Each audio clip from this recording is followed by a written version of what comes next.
নমস্কার, আপনারা দেখছেন ট্র্যাক টিভি বাংলা। জেলা খবর অন দ্য স্পট, সঙ্গে রয়েছে দিশা। শুরুতেই চোখ রাখবো বীরভূমের দিকে।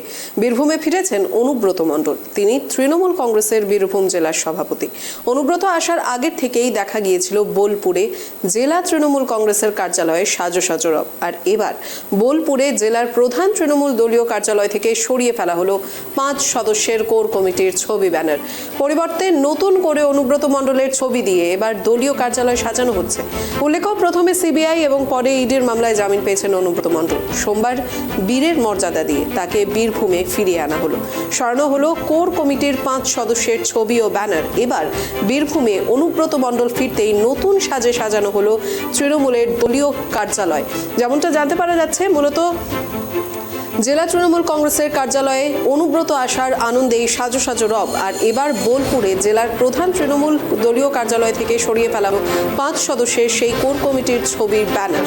পরিবর্তে নতুন করে অনুব্রত মণ্ডলের ছবি দিয়ে দলীয় কার্যালয় সাজানো হচ্ছে। উল্লেখ্য, প্রথমে সিবিআই এবং পরে ইডি মামলায় জামিন পেয়েছেন অনুব্রত মণ্ডল। সোমবার বীরের মর্যাদা দিয়ে তাকে বীরভূমে নিয়ে আসা হয়।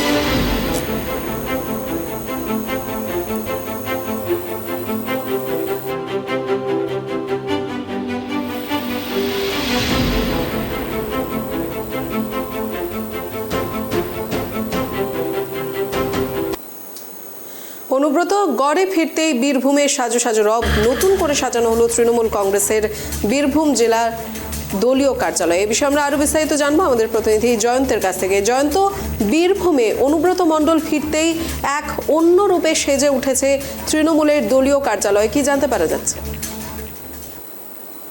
দেখো, তোমাকে প্রথমেই জানাই, গতকালই কিন্তু অনুব্রত মণ্ডল কিন্তু বীরভূমে পা রেখেছেন। এরপর থেকে কিন্তু কর্মীদের উচ্ছ্বাস কিন্তু চোখে পড়ার মতো। গোটা রাস্তাতে কিন্তু কর্মীরা কিন্তু তাকে একবার দেখা পাওয়ার জন্য কিন্তু ভিড় জমিয়েছিলেন। এবং তিনি যখন বোলপুরে প্রবেশ করেন, তার বাড়ির যে রাস্তা, সেই রাস্তায় প্রচুর কর্মী সমর্থক তারা কিন্তু এসছিলেন এবং তাকে তার গাড়িতে কিন্তু পুষ্প বৃষ্টি করে, সে ছবিও কিন্তু দেখা গেছে। তারপরে তিনি কর্মীদেরকে সেখান থেকে হাত নাড়িয়ে ঘরের ভিতর প্রবেশ করেন। তারপর ঘরের ভিতর প্রবেশ করার পর সেখানে বেশ কয়েকজনের সঙ্গে কথা বলার পর কিন্তু তিনি সেখান থেকে উঠে উপরে চলে যান। এরপরে কিন্তু আজকে তার দুপুর বেলাতে কিন্তু তার জেলা পার্টি অফিস, সেখানেই কিন্তু তার কর্মী সমর্থক এবং জেলার যে সমস্ত নেতারা রয়েছে তাদের সঙ্গে তার বৈঠক করার কথা ছিল। কিন্তু যেহেতু বৃষ্টি পড়ছে বলে এবং তার শরীর কিছুটা অসুস্থ থাকার জন্য তিনি কিন্তু দুপুরে আসতে পারেননি। এরপর তিনি বিকালবেলায় দেখা গেল কিন্তু তিনি আবার ঘর বেরোন এবং যে পার্টি অফিস, বোলপুরের যে পার্টি অফিস জেলার, সেখানে কিন্তু তিনি পৌঁছে যান। এবং এখনো পর্যন্ত সেখানে কিন্তু কর্মী সমর্থক এবং যে সমস্ত নেতা বিধায়করা রয়েছেন, মন্ত্রীরা রয়েছেন, তাদের সঙ্গে কিন্তু সেখানে তিনি মিটিং করছেন। এই যে প্রায় 2 বছর ধরে তিনি কিন্তু যে জেলার বাইরে ছিলেন, সে এই মুহূর্তে জেলার কি পরিস্থিতি, সংগঠনের কি অবস্থা, সেই নিয়ে আলোচনা করছেন, এমনটাই কিন্তু তৃণমূল সূত্র থেকে পাওয়া যাচ্ছে। একদমই জয়ন্ত। তবে আরেকটা বিষয় দেখো, মূলত অনুব্রত প্রায় 25 বছর পর তিনি কিন্তু তার বাড়িতে ফিরেছেন। তো সেই ক্ষেত্রে তার পরিবার পরিজনের মধ্যে কি ধরনের প্রতিক্রিয়া পরিলক্ষিত হচ্ছে? দেখো, তার প্রায় 2 বছর পর কিন্তু তিনি কিন্তু আবারও তার বোলপুর জেল নিচুপট্টিতে বাড়ি, সেখানে কিন্তু তিনি ফিরেছেন। এবং তার যে ভাইরা রয়েছেন তারা কিন্তু তার যখনই তার জামিন হয় তখন থেকেই তারা কিন্তু খুব আনন্দিত এবং উচ্ছ্বাসিত। তিনি কিন্তু এর আগের দুর্গাপুজোতে কিন্তু তার বাড়িতে যে পুজো হয় সেখানে কিন্তু তিনি থাকতে পারেননি। এইবার কিন্তু তিনি পুজোতে থাকবেন এবং দেখা যাচ্ছে সঙ্গে তার মেয়েকে নিয়ে এসছেন। সম্ভবত তার পরিবার পরিজন যারা রয়েছে তারা কিন্তু অনেকটাই আনন্দিত এবং উচ্ছ্বসিত। শুধু পরিবার পরিজন নয়, গোটা বীরভূম জেলায় তৃণমূল কংগ্রেস যারা করেন, যে সমস্ত কর্মীরা রয়েছেন, তারা কিন্তু সবাই খুব আনন্দিত এবং উচ্ছ্বসিত। একদমই। তবে আরেকটা বিষয় জয়ন্ত, দেখো, বীরভূমে ফেরার পরপরই রীতিমতো কিন্তু বীরের মর্যাদা দিয়ে তাকে কিন্তু বরণ করে নেওয়া হয়েছে, অর্থাৎ অনুব্রত মণ্ডলকে। তো সেই ক্ষেত্রে মূলত এবার যে সম্ভাবনাগুলো দেখা যাচ্ছে সেটা হচ্ছে তিনি ফিরতেই নতুন করে তার কর্তব্যের হাল ধরার চেষ্টা করছেন। সেই দিকটা দিয়ে কি জানতে পারা যাচ্ছে? একেবারে তুমি যেটা জানালে যে তিনি আসার সঙ্গে সঙ্গে কিন্তু হাল ধরারই কিন্তু চেষ্টা করছেন বলাই যেতে পারে। কিন্তু দেখো, গতকালই কিন্তু তিনি একটি লম্বা জার্নি করে কিন্তু বীরভূমে প্রবেশ করেছেন। এরপর আসার পরে যেহেতু তার পায়ে কিন্তু অনেকটাই ব্যথা রয়েছে, আজকে তার বাড়ি থেকে বেরোনোর সময় তিনি বলেন যে তার পায়ের ব্যথার জন্য কিন্তু তিনি সকাল থেকে তিনি কিন্তু কর্মী সমর্থক যারা রয়েছেন তাদের সঙ্গে কিন্তু কথা বলতে পারেননি। তারপরেই কিন্তু বিকালবেলায় তিনি বেরিয়েছেন। বেরিয়ে কিন্তু তিনি তার পুরনো যে হাল, সে হাল ধরার জন্যই কিন্তু বিকালেই বেরিয়ে কিন্তু তিনি পার্টি অফিস চলে যান। সেখানে কিন্তু তার যে সমস্ত নেতা, পঞ্চায়েত প্রধান থেকে শুরু করে ব্লক সভাপতি থেকে শুরু করে যে সমস্ত বিধায়ক রয়েছে, মন্ত্রীরা রয়েছে, তাদেরকে সেখানে ডেকে পাঠিয়েছেন এবং তাদের সঙ্গে কিন্তু কথা বলছেন এখনো পর্যন্ত, এমনটাই কিন্তু দেখা যাচ্ছে। একেবারে ধন্যবাদ জয়ন্ত। বীরভূমে ফিরেছেন অনুব্রত মণ্ডল। তিনি তৃণমূল কংগ্রেসের বীরভূম জেলার সভাপতি। অনুব্রত আসার আগের থেকেই দেখা গিয়েছিল বোলপুরে জেলা তৃণমূল কংগ্রেসের কার্যালয়ে সাজো রব। আর এবার বোলপুরে জেলা প্রধান তৃণমূল দলীয় কার্যালয় থেকে সরিয়ে ফেলা হলো 5 সদস্যের কোর কমিটির ছবি ব্যানার। পরিবর্তে নতুন করে অনুব্রত মণ্ডলের ছবি দিয়ে দলীয় কার্যালয় সাজানো হচ্ছে। উল্লেখ্য, প্রথমে সিবিআই এবং পরে ইডির মামলায় জামিন পেয়েছেন অনুব্রত মণ্ডল। সোমবার বীরের মর্যাদা দিয়ে তাকে বীরভূমে নিয়ে আসা হলো।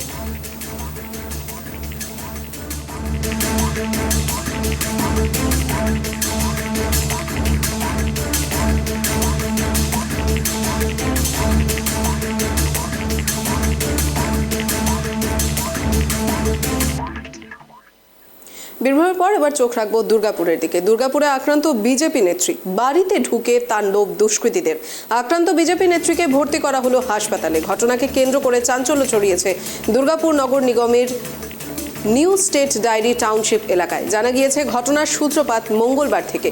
দুর্গাপুর পূর্ব বিধানসভার 178 নম্বর বুথের প্রাক্তন সভাপতি ঝুমা চক্রবর্তী, তার বাড়িতে ঢুকে তাণ্ডব চালানোর অভিযোগ ওঠে একদল দুষ্কৃতীর বিরুদ্ধে। বাড়িতে ভাঙচুর চালানোর পাশাপাশি বিজেপি নেত্রীকে মারধর করা হয় বলে অভিযোগ। ঘটনায় নাম জড়িয়েছে শাসক দলের স্থানীয় কর্মীদের একাংশের। অভিযোগ ভিত্তিহীন বলে এদিকে পাল্টা দাবি করা হয়েছে তৃণমূল নেতৃত্বের পক্ষ থেকে। ঘটনার যদিও তদন্ত শুরু করেছে পুলিশ। এই মুহূর্তে জেলা খবর অন দ্য স্পট, চোখ রাখছি দুর্গাপুরের দিকে। দুর্গাপুরে বিজেপি নেত্রীকে আক্রমণ। দুর্গাপুরে আক্রান্ত বিজেপি নেত্রী, বাড়িতে ঢুকে তাণ্ডব দুষ্কৃতীদের। আক্রান্ত বিজেপি নেত্রীকে ভর্তি করা হয়েছে হাসপাতালে। ঘটনাকে কেন্দ্র করে চাঞ্চল্য ছড়িয়েছে দুর্গাপুর নগর নিগমের নিউ স্টেট ডায়েরি টাউনশিপ এলাকায়। তবে ঘটনার বিষয়ে যেমনটা জানতে পারা যাচ্ছে, এই ঘটনার সূত্রপাত মঙ্গলবার থেকেই। দুর্গাপুর পূর্ব বিধানসভার 178 নম্বর বুথের প্রাক্তন সভাপতি ঝুমা চক্রবর্তীর বাড়িতে ঢুকে তাণ্ডব চালানোর অভিযোগ ওঠে একদল তৃণমূল আশ্রিত দুষ্কৃতীর বিরুদ্ধে।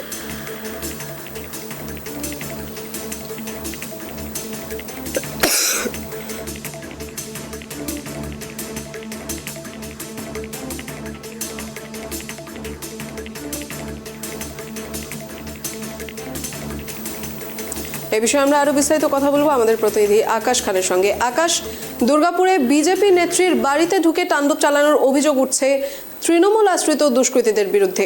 গোটা ঘটনার বিষয়ে বিস্তারিত জানবো। বিশেষ করে যেটা বলা হচ্ছে যে মঙ্গলবার থেকে এই ঘটনার সূত্রপাত, কি কারণে এই ধরনের ঘটনা ঘটতে পারে? দেখো লিসা, যেটা আমরা খবর পাচ্ছি, অর্থাৎ দুপক্ষের যেটা অভিযোগ, সিপির পক্ষ থেকে অভিযোগ করা হচ্ছে যে বিজেপির তিনি প্রাক্তন বুথ সভাপতি ঝুমা চক্রবর্তী, তার বাড়িতে চড়াও হয় দুষ্কৃতীরা এবং যে দুষ্কৃতীরা চড়াও হয় তারা তৃণমূল আশ্রিত দুষ্কৃতী, এরকমটাই কিন্তু বিজেপির পক্ষ থেকে অভিযোগ করা হয়েছে। যদিও পুরো অভিযোগটাই কিন্তু তৃণমূলের পক্ষ থেকে অস্বীকার করা হয়েছে এবং যার বিরুদ্ধে অভিযোগ তিনিও কিন্তু এই অভিযোগ অস্বীকার করছেন। যার বিরুদ্ধে অভিযোগ তিনি যেটা বলছেন যে তিনি একটি মুদি দোকান চালান এবং সেই মুদি দোকানে তার এই ঝুমা চক্রবর্তী তিনি দীর্ঘদিন ধরে জিনিসপত্র কেনাকাটা করেছিলেন। সেই যে জিনিসপত্র কেনাকাটা করেছিলেন তার টাকা চাইতে তার বাড়ি অর্থাৎ ঝুমা চক্রবর্তীর বাড়ি গিয়েছিল এবং সেই সময় তারা যখন টাকা চাইতে যায় তখন তাদেরকেই মারধর করা হয়েছে বলে পাল্টা অভিযোগ করছেন তারা। ওটা ঘটনাকে ঘিরে কিন্তু ইতিমধ্যেই রাজনৈতিক চর্চা শুরু হয়েছে এবং একদিকে যেমন বিজেপি নেতৃত্ব তথা ঝুমা চক্রবর্তী তিনি যেমন দাবি করছেন যে তাকে মারধর করা হয়েছে, তার বাড়িতে চড়াও হয়ে বাড়িতে আসবাবপত্র ভাঙচুর করা হয়েছে, এরকমটা যেমন অভিযোগ করছে, অপরদিকে কিন্তু অভিযোগ অস্বীকার করা হয়েছে। তার বিরুদ্ধে অভিযোগ তিনি অস্বীকার করছেন এবং তার পাল্টা অভিযোগ যে তার দোকানের জিনিস কেনার যে টাকা, সেই টাকা চাওয়ার জন্য তার পরিবারের দুজন মহিলা তার বাড়িতে গেছিল টাকা চাইতে, তাদেরকে ধরে মারধর করা হয়েছিল। গোটা ঘটনায় কিন্তু রাজনৈতিক রং লেগেছে, কারণ ইতিমধ্যেই ঝুমা চক্রবর্তী সহ বিজেপি নেতৃত্ব তারা দাবি করছে যে এই গোটা ঘটনায় তৃণমূল থেকে দুষ্কৃতীরা যুক্ত রয়েছে। অপরদিকে তৃণমূলের পক্ষ থেকে কিন্তু উত্তম মুখার্জি কার্যকরী সভাপতি তিনি যেটা জানাচ্ছেন যে গোটা ঘটনা অভিযোগ ভিত্তিহীন এবং যেহেতু বিজেপির পায়ের তলায় মাটি নেই তাই উৎসাহ জগাতে এই ধরনের তারা অভিযোগ করছে, এমনটা তৃণমূল কংগ্রেস নেতৃত্বের পক্ষ থেকে দাবি করা হচ্ছে। গোটা ঘটনাকে ঘিরে কিন্তু রাজনৈতিক চর্চা ইতিমধ্যে শুরু হয়েছে। রিসা, ধন্যবাদ আকাশ। এই মুহূর্তে জেলার খবর অন দ্য স্পট, চোখ রাখছি দুর্গাপুরের দিকে। দুর্গাপুরে আক্রান্ত বিজেপি নেত্রী, বাড়িতে ঢুকে তাণ্ডব দুষ্কৃতীদের। আক্রান্ত বিজেপি নেত্রীকে ভর্তি করা হলো হাসপাতালে। ঘটনাকে কেন্দ্র করে চাঞ্চল্য ছড়িয়েছে দুর্গাপুর নগর নিগমের নিউ স্টেট ডায়েরি টাউনশিপ এলাকায়। জানা যাচ্ছে ঘটনার সূত্রপাত মঙ্গলবার থেকে। প্রাক্তন সভাপতি ঝুমা চক্রবর্তীর বাড়িতে ঢুকে তাণ্ডব চালানোর অভিযোগ ওঠে একদল দুষ্কৃতীর বিরুদ্ধে। তবে বাড়িতে ভাঙচুর চালানোর পাশাপাশি বিজেপি নেত্রীকেও মারধর করা হয় বলে অভিযোগ। ঘটনায় নাম জড়িয়েছে শাসক দলের স্থানীয় কর্মীদের একাংশের।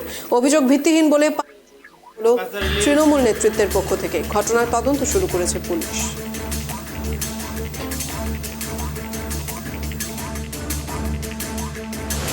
3-4 জন ছেলে বাইরের মধ্যে আর 2 জন ওদের মেয়ে ছেলে, মানে টিএমসির মেয়ে, ওদেরকে ঘরের মধ্যে ঢুকিয়ে দিয়েছে। আমার গেটটা আসলে ঠেসানোই ছিল, লক করা ছিল না। আসলে মেয়ে স্কুলে গেছিলো আর আমার হাজব্যান্ডও কাজের সাথে বাইরে মানে গেছিলো কাজে। মারধর করেছে? হ্যাঁ, দিয়েছে। মেয়ে দুটোকে ঢুকিয়ে দিয়েছে, ওরা বাইরে আছে। মেয়ে দুটো ঢুকে আমাকে মানে জামা ছিঁড়ে সমস্ত ছিঁড়ে দেয়। তারপর আমাকে রডে করে করে দুটো মেয়ে মিলে মারে। একজন আমাকে পিছন। এটা কি পার্টি করে? হ্যাঁ, এটা টিএমসি করে। কি রাগ কেন আপনার উপর? রাগ একটাই, আমি যেহেতু বিজেপি করি, আমি এখানে আগে শক্তি কেন্দ্রের প্রাক্তন মানে ইনচার্জ ছিলাম শক্তি কেন্দ্রের। তারপরে এখন আমি কার্যকর্তা। দেখুন, পুরোটাই হচ্ছে সাজানো গল্প। আসল কথা হচ্ছে আমার এখানে মুদিখানার দোকান, প্রায় 1 বছরের থেকে আমরা চাইছি পয়সা। আমাদের দোকান থেকে মুদিখানার মাল নিয়েছে। আমাদের অপরাধ, আমাদের ঘরে আমার মিসেস আর একজন আমার দাদার মিসেস পয়সা চাইতে গেছিলো। সেখানে ব্যাপকভাবে আমি তো অবাক লাগছে যে আমরা যে তুমি মাল খেয়েছো, দুটো পয়সা দেবে, সেটাই আমাদের অন্যায়। যে আমরা টাকাটা চাইতে গেছে দীর্ঘ, এটা কিন্তু কন্টিনিউ চলছে। ফোনে বিভিন্ন ধরনের হুমকি যে দেবো না, এই করে দেবো, ওই করে দেবো। উল্টে প্রিয়া দে আর রীতা চাকি, সোমনাথ চক্রবর্তী, ঝুমা চক্রবর্তী উদ্ময় ধরে ওখানে মারে। উল্টে ব্লেম আমাদের ওপর দিয়ে দেয় যে আমরা মারধর করতে গেছি। এটা কোনো রাজনৈতিক বিষয় নয়, এটা পাড়ার একটা বন্ধু বান্ধবদের বিষয়। আপনাদের পায়ের তলায় মাটি নেই মিথ্যা কথা বলে বলে মোদী সরকারটা কেন্দ্রে চালাচ্ছেন। বাংলার মা মমতা বন্দ্যোপাধ্যায় যেভাবে উন্নয়নের পাশে দাঁড়িয়ে থেকে বন্যার ত্রাণে তিনি সবারই পাড়ায় পাড়ায় ঘুরে বেড়াচ্ছেন, আর আপনারা বড় বড় বলিয়া ওড়াচ্ছেন। এসব মানায় না। যাই কিছু হোক, সবই তৃণমূলের ঘাড়ে চাপান। আপনাদের আর পায়ের তলায় মাটি নেই, আপনারা বিদায় ঘন্টা বাজবে। চোখ রাখবো বসিরহাটের দিকে। প্রয়াত বসিরহাটের তৃণমূল সাংসদ হাজী নুরুল ইসলাম। মৃত্যুকালে তার বয়স হয়েছিল 61 বছর। দীর্ঘদিন ধরেই লিভার ক্যান্সারে ভুগছিলেন তিনি। বুধবার দুপুরে নিজের বাড়িতেই শেষ নিঃশ্বাস ত্যাগ করেন তৃণমূল সাংসদ। এ বিষয়ে আমরা আরো বিস্তারিত কথা বলবো আমাদের প্রতিনিধি সিরাজুল মিস্ত্রির সঙ্গে। সিরাজুল, বসিরহাটের তৃণমূল সাংসদ হাজী নুরুল ইসলাম শেষ নিঃশ্বাস ত্যাগ করেছেন। মূলত এই মুহূর্তে কি পরিস্থিতি বিরাজ করছে সেখানে? দেখো দিশা, যেটা তোমাকে জানি রাখি, শেখ হাজী নুরুল ইসলাম তিনি কিন্তু দীর্ঘদিন ধরে রাজনৈতিক সঙ্গে যুক্ত এবং মমতা বন্দ্যোপাধ্যায়ের সঙ্গে কিন্তু যথেষ্ট সম্পর্ক ছিল। এবং পাশাপাশি দেখো যে বামফ্রন্টের আমলে তিনি কিন্তু বিরোধী দলনেতা হিসেবে কাজ করেছেন কংগ্রেসের হয়ে। পাশাপাশি দেখো 2009 সালে তিনি কিন্তু বসিরহাট লোকসভা কেন্দ্রে তিনি কিন্তু প্রার্থী হয়ে জয়ী হয়েছিলেন এবং তৃণমূলের সাংসদ ছিলেন। পাশাপাশি দেখো সেই সাংসদ থাকাকালীন তিনি কিন্তু আয়লার সময়, অর্থাৎ আমাদের আয়লায় যে সুন্দরবনে যে দাপট গেছিল, যে সুন্দরবনে প্লাবিত হয়েছিল, সেখানে কিন্তু এই সাংসদ শেখ হাজী নুরুল ইসলাম তিনি কিন্তু কোমর জব্দে জলে নেমে কিন্তু ত্রাণগুলো মানুষের দরে পৌঁছে দিয়ে সেই ছবি দেখা গেছিল, আমরা আবার দেখেছি। দেখো ইতিমধ্যে কিন্তু 2014 সালে সেখানে বাইরে এক জায়গায় আবার ফের লোকসভার টিকিট পান, সেখানে কিন্তু হেরে যান। হেরে যাওয়ার পরে 2016 সালে তিনি কিন্তু হাড়োয়া বিধানসভা প্রার্থী হন এবং সেখানে তিনি জয়ী করেন এবং তিনি বিধায়ক হন। বিধায়ক থাকার পর 2021 সালে তিনি আবার ফের হাড়োয়ায় আবার বিধায়ক হন এবং বিধায়ক হিসেবে থাকেন। এবং পাশাপাশি 2024 সালে বসিরহাট লোকসভা কেন্দ্রে তিনি কিন্তু সাংসদ হিসেবে টিকিট পান, অর্থাৎ মমতা বন্দ্যোপাধ্যায় তিনি কিন্তু তাকে নিযুক্ত করেন। পাশাপাশি তখন তিনি কিন্তু ভোটের আগে থেকে তিনি কিন্তু অসুস্থ ছিলেন এবং সেই অসুস্থ থাকার কারণে তিনি কিন্তু দীর্ঘদিন ধরে অসুস্থ ছিলেন। এবং পাশাপাশি পরিবার সূত্রে আমরা যেটা জানতে পারছি তিনি যখন কলকাতায় একটি অ্যাপোলো হসপিটালে তিনি কিন্তু চিকিৎসাধীন ছিলেন, পাশাপাশি তারপরে তাকে কলকাতায় একটি বেসরকারি নার্সিংহোমে নিয়ে যাওয়া হয়েছিল। পরিবার সূত্রে যেটা জানতে হবে, তখন কিন্তু ক্যান্সার তাকে ধরা পড়েছিল, সেই সময় থেকে তিনি ট্রিটমেন্টে ছিলেন এবং পাশাপাশি বেশ কিছুদিন আগে তিনি কিন্তু সুস্থ ছিলেন। পাশাপাশি তাকে কিন্তু কিমো দিচ্ছিল, পরিবারের লোকজন সদস্য তারা জানাচ্ছে কিমো দিচ্ছিল, তারপরে তিনি কিন্তু সুস্থ ছিলেন। এখান থেকে 1 সপ্তাহ আগে তাকে কিন্তু কিমো দিয়ে বাড়িতে নিয়ে আসা হয়েছে। পাশাপাশি তিনি কিন্তু সুস্থতায় ছিলেন, গতকালও কিন্তু তিনি সুস্থ ছিলেন, এমনটাই কিন্তু পরিবারের লোকজন জানাচ্ছেন। পাশাপাশি দেখো আজ বেলা 1:10 নাগাদ তিনি কিন্তু পরলোক গমন করেছেন, অর্থাৎ শেষ নিঃশ্বাস ত্যাগ করেছেন।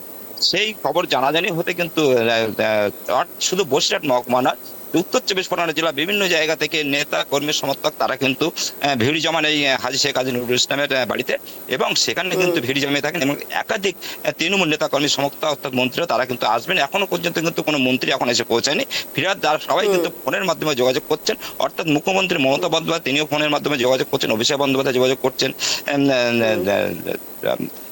বিভিন্ন নেতা কর্মী সমর্থক নেতারা তারা কিন্তু ফোনের মাধ্যমে যোগাযোগ করছেন। সেখানে কিন্তু উপস্থিত হয়েছেন ইতিমধ্যে নারায়ণ গোস্বামী, তিনি কিন্তু জেলা সভাধিপতি, তিনি উপস্থিত হয়েছেন বাড়িতে এবং তাদেরকে পরিবেশকে সান্ত্বনা দিচ্ছেন। পাশাপাশি দেখো ইতিমধ্যে কিন্তু বাড়িতে প্রচুর পরিমাণে লোক কিন্তু জমায়েত হয়ে আছে। এখন যেটা পরিবার সূত্রে আমরা যেটা জানতে পারছি, এই তার সৎ কাজ কিন্তু আজকে হচ্ছে না, আগামীকাল, অর্থাৎ আজকে যেহেতু বিভিন্ন নেতাকর্মী মন্ত্রী তারা কিন্তু এসে পৌঁছতে পারে না, যেহেতু দুর্যোগের অবস্থা খুব খারাপ এবং নিম্ন চাপের জেরে অকাল বৃষ্টি কিন্তু হয়েই যাচ্ছে, তার কারণে কিন্তু আজকে শেষকৃত্য সম্পন্ন হচ্ছে না। তার কারণে কিন্তু আগামীকাল অর্থাৎ আগামীকাল বেলা 1:30 নাগাদ তার শেষকৃত্য সম্পন্ন হবে এবং সব মানুষ যাতে সুস্থভাবে আসতে পারে তার জন্য কিন্তু আগামীকাল পিছিয়ে নিয়ে যাওয়া হয়েছে, অর্থাৎ আগামীকাল বেলা 1:30টার সময় তার শেষকৃত্য সম্পন্ন হবে। বিশা, একেবারে ধন্যবাদ সিরাজুল। প্রয়াত বসিরহাটের তৃণমূল সাংসদ হাজী নুরুল ইসলাম, মৃত্যুকালে তার বয়স হয়েছিল 61 বছর। দীর্ঘদিন ধরেই লিভার ক্যান্সারে ভুগছিলেন তিনি। বুধবার দুপুরে নিজের বাড়িতেই শেষ নিঃশ্বাস ত্যাগ করলেন তৃণমূল সাংসদ। তবে এই মুহূর্তে সর্বশেষ আপডেট যা বলছে, তার মৃত্যুতে অভিষেক বন্দ্যোপাধ্যায় থেকে শুরু করে মুখ্যমন্ত্রী মমতা বন্দ্যোপাধ্যায় এবং সর্বদলীয় কর্মীরা শোক প্রকাশ করেছেন। কেউ সামাজিক মাধ্যমে তো কেউ আবার তার বাড়িতে গিয়ে। তার পাশাপাশি যে বিষয়টা জানতে পারা যাচ্ছে, আজ হাজী নুরুল ইসলামের শেষকৃত্য সম্পন্ন করা সম্ভব হচ্ছে না, তার কারণ এখনো পর্যন্ত তাকে দেখতে এবং তার পরিবারের সঙ্গে কথাবার্তা বলার জন্য বহু মানুষই এসে পৌঁছচ্ছেন, যার জন্য অবশেষে ঠিক করা হয়েছে যে আগামীকাল বেলা 1:30 নাগাদ তার শেষকৃত্য সম্পন্ন করা হবে। একটু সমস্যা ছিল, আমরা কয়েকবার ভর্তি করেছিলাম বেসরকারি, এতে বলা হয়েছিল যে নিউমোনিয়া টাইপের আছে, চেস্টে পেন এই ধরনের কিছু হতো, জানলাম না। তারপরে পরে জানতে পারলাম যে ওনার ক্যান্সারের মধ্যে হয়েছে। আমরা সেই হিসেবে আলোচনা করি এবং কেমো স্টার্ট করা হয়। এমসে আমরা ফার্স্ট করেছিলাম, তারপর পেট সিটি স্ক্যানে ভালো আসে, সেই মতো ডেভেলপ করে। হঠাৎ করে বাড়িতে ডিসচার্জ করে নিয়ে আসার পর ওনার একটু অসুস্থতা বোধ করছিলেন। তাড়াতাড়ি করে আমরা সঙ্গে সঙ্গে যোগাযোগ করি, হাসপাতালের সঙ্গে নিয়ে যাওয়ার কথা বলা হয়, তার মধ্যেই দেখি এরকম ধরনের একটা কিছু আছে। অপরিণীয় ক্ষতি হলো, যে ক্ষতি পূরণের কোনো সুযোগ নেই। অলরেডি আমি যখন জানি তখন বোধহয় 1:16 বাজে আজকে দুপুর, এবং আমি তৎক্ষণাৎই আমাদের মাননীয় মুখ্যমন্ত্রী মমতা ব্যানার্জিকে মেসেজ করি এবং আমাদের সর্বভারতীয় তৃণমূল কংগ্রেসের সাধারণ সম্পাদক অভিষেক বন্দ্যোপাধ্যায়কে ফোন করি, এবং মুখ্যমন্ত্রী এবং অভিষেক বন্দ্যোপাধ্যায় দুজনেই আমাকে জিজ্ঞেস করলো আমি কোথায় আছি। আমি একটু নিউ বারাকপুর ছিলাম, বললো এখনই তুমি পরিবারের পাশে গিয়ে দাঁড়াও। তো আমি সঙ্গে সঙ্গেই চলে এসেছি নেত্রীর নির্দেশ অনুযায়ী। চোখ রাখবো দক্ষিণ 24 পরগনার দিকে। পথশ্রী রাস্তা তৈরিতে বাধা দেওয়ায় এবার উত্তেজনা ছড়িয়েছে ঠাকুরপুকুর মহেশতলা ব্লকের চট্টগ্রাম পঞ্চায়েতের অন্তর্গত রামেশ্বরপুর শিব হুগলি এলাকায়। গ্রামবাসীদের অভিযোগ, ওই এলাকায় দীর্ঘদিন ধরে পাকা রাস্তা না থাকায় সমস্যায় পড়তে হয় স্থানীয়দের। ফলে বাসিন্দাদের দুর্ভোগের কথা ভেবে চট্টগ্রাম গ্রাম পঞ্চায়েতের উদ্যোগে একটি 215 ফুটের সরকারি পথশ্রী প্রকল্পের রাস্তার কাজ শুরু হয়। কিন্তু ঘটনাচক্রে এই রাস্তার শেষে হান্নান খান নামের এক ব্যক্তির একটি প্লাস্টিক ঘেরা বাড়ি রয়েছে। তিনি রাস্তার কাজের জন্য জমি ছাড়তে অস্বীকার করেন এবং থানাসহ কোর্টে মামলা করেন, যার ফলে বন্ধ হয়ে যায় সরকারি রাস্তা তৈরির কাজ। এ বিষয়ে আমরা আরও বিস্তারিত কথা বলবো আমাদের প্রতিনিধি গোপাল শীলের সঙ্গে। গোপাল, রাজ্য সরকারের প্রকল্পের বিরুদ্ধে এবার থানা এবং কোর্টে মামলা করার যে ঔদ্ধত্য দেখাচ্ছেন এক ব্যক্তি, তার পরিণাম কোথায় গিয়ে ঠেকতে পারে বলে মনে হচ্ছে? দেখো দিশা, তোমাকে বলে রাখি, তুমি জানবে বর্তমানে রাজ্যের বিভিন্ন প্রান্তে রাস্তার হতশ্রী অবস্থা। সেই সময় মুখ্যমন্ত্রী মমতা বন্দ্যোপাধ্যায় পথশ্রী প্রকল্পের ইতিমধ্যে ঘোষণা করেন। এই উপলক্ষে পথশ্রী প্রকল্পে বিভিন্ন জায়গায় প্রচুর পরিমাণে রাস্তা তৈরি হচ্ছে, কিন্তু সমস্যাটা যেখানে দাঁড়ালো, ঠিক ঠাকুরপুকুর এলাকার চট্টগ্রাম গ্রাম পঞ্চায়েতের যে জায়গাটা রয়েছে, সেখানে যখন আজকের সকালে প্রস্তুতকারী সংস্থা রাস্তা করার জন্য আসে, হঠাৎ করে দেখা যায় ওই এলাকার যিনি রয়েছেন হান্নান মোল্লা, তিনি বাধা দেন। বাধা দেওয়ার কারণ কি? তিনি পরিষ্কার জানান তিনি ইতিমধ্যে হাইকোর্ট করেছেন, কেস করেছেন।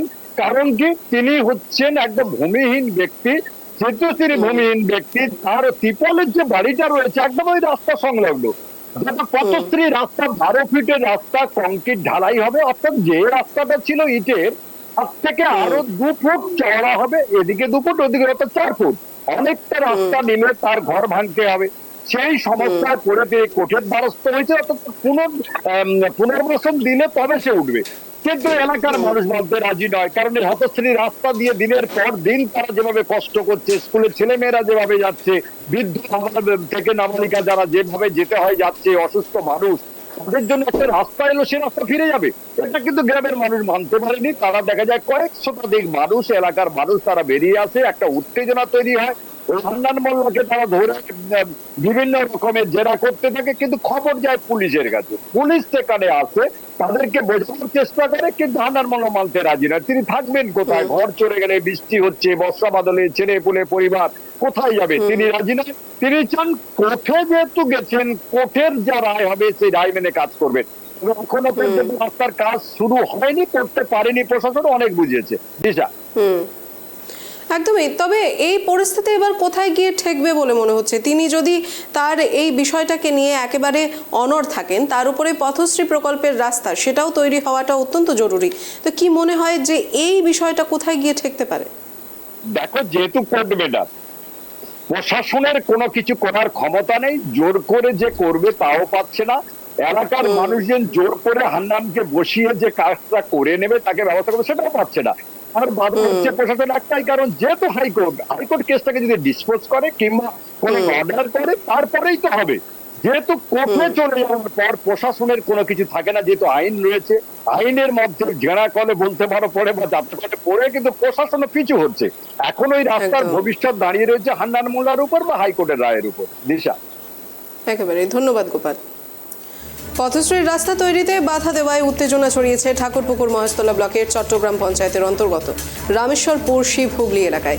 গ্রামবাসীদের অভিযোগ, ওই এলাকায় দীর্ঘদিন পাকা রাস্তা না থাকায় সমস্যায় পড়তে হয় স্থানীয়দের। ফলে বাসিন্দাদের দুর্ভোগের কথা ভেবে চট্টগ্রাম গ্রাম পঞ্চায়েতের উদ্যোগে একটি 215 ফুট সরকারি পথশ্রী রাস্তার কাজ শুরু হয়, কিন্তু ঘটনাচক্রে ওই রাস্তা শেষে হান্নান খান নামের এক ব্যক্তির একটি প্লাস্টিকে ঘেরা বাড়ি, অর্থাৎ ত্রিপল মোড়ানো একটি বাড়ি সেখানে বাধা হয়ে দাঁড়ায়। তিনি রাস্তার কাজের জন্য জমি ছাড়তে অস্বীকার করেন এবং থানা সহ কোর্টে মামলা করবেন, যার ফলে বন্ধ হয়ে যায় সরকারি রাস্তা তৈরির কাজ এবং স্বাভাবিকভাবেই ক্ষিপ্ত হয়ে ওঠেন এলাকাবাসীরা। এর ফলে ঘটনাস্থলে ব্যাপক উত্তেজনা শুরু হলে কালীতলা আশুতি থানার পুলিশ পৌঁছে পরিস্থিতি নিয়ন্ত্রণে আনার চেষ্টা চালান। আমাদের ঘরের পরে আর কোনো ঘরদোর নেই, জলা আর জলা, মানে কেউ বসবাস করার মতন লোক নেই। আচ্ছা, এরপরে আমাদের উপরে সবসময় গ্রামের লোক হামলা হয়ে আসছে আমাদের ঘর ভাঙার জন্য, রাস্তা দিতে হবে। লোকজন যদি বাস করে তবে তো আমরা রাস্তা দেবো, হ্যাঁ, নাহলে আমরা কি করে রাস্তা দেবো? আমরা ওই জন্য আমরা থানার মানে কোর্টের দ্বারস্থ হয়েছি। আজকের কালকে অফিসার ফোন করেছিল যে আজকের আসবে, ওদেরকেও ফোন করেছে, ওরা ওই সব এসেছে। আমার স্বামী বাড়ি নেই, ওই সব এসে আমার সাথে উল্টো পাল্টা ভাষা বলতেছে।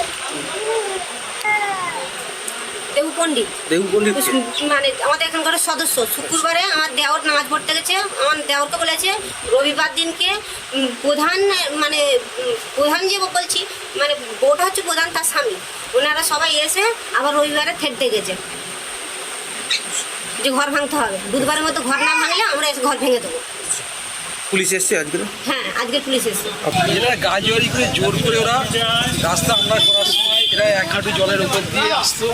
এদের এমনকি বর্ষার সময় আমরা স্কুলে থাকা খাওয়া দাওয়ার ব্যবস্থা করে দিতাম, এরা এই বর্ষাটুকু স্কুলে থাকতো। কিন্তু দীর্ঘদিন পরে আমাদের পঞ্চায়েত সমিতি প্লাস আমাদের প্রধানের প্রচেষ্টায় আমরা এখানে একটা পদশিট কাকা বাইর করে কাজটা শুরু করেছি। আমরা যখন শুরু করি তখন আমরা সব পার্টিকে ডেকেছিলাম যে আপনাদের 2.5 ফুট 5 ফুট একটা রাস্তা আমরা এখান থেকে বেরিয়ে যাবো। কত ফুট রাস্তা? 212 15 ফুটের মতন রাস্তা 215 ফুট স্যাংশন হয়েছে। তা আমরা খানিকটা রাস্তা কম হচ্ছে, কিন্তু ওই ভদ্রলোক ওনার বাড়ির সামনে গিয়ে আর রাস্তা করতে দেবে না। উনি যাচ্ছে প্রায় 1-150 মিটার মতন রাস্তা লোকের উপর দিয়ে গিয়ে হর করছে, ওইখানটাকে উনি শেষ করতে দেবে। এটাই আমাদের প্রতিবাদ ছিল যে সবাই এলাকার মানুষ সবাই ওকে বলেছিল যে রাস্তাটা একটুখানি করতে দাও, কিন্তু উনি সেটা করতে দেয়নি। হ্যাঁ, তার জন্য এলাকার মানুষের তো এরা যা দূরে থাকতো প্রচুর এদের কষ্ট হতো। এরা এমনকি লোকের বাড়ি এসে মেয়েরা জামা কাপড় পরে তারপরে বের হতো। সেই কষ্ট থেকে আমরা অনেক দিনের পরে এই রাস্তাটা আমরা স্যাংশন করতে পেরি।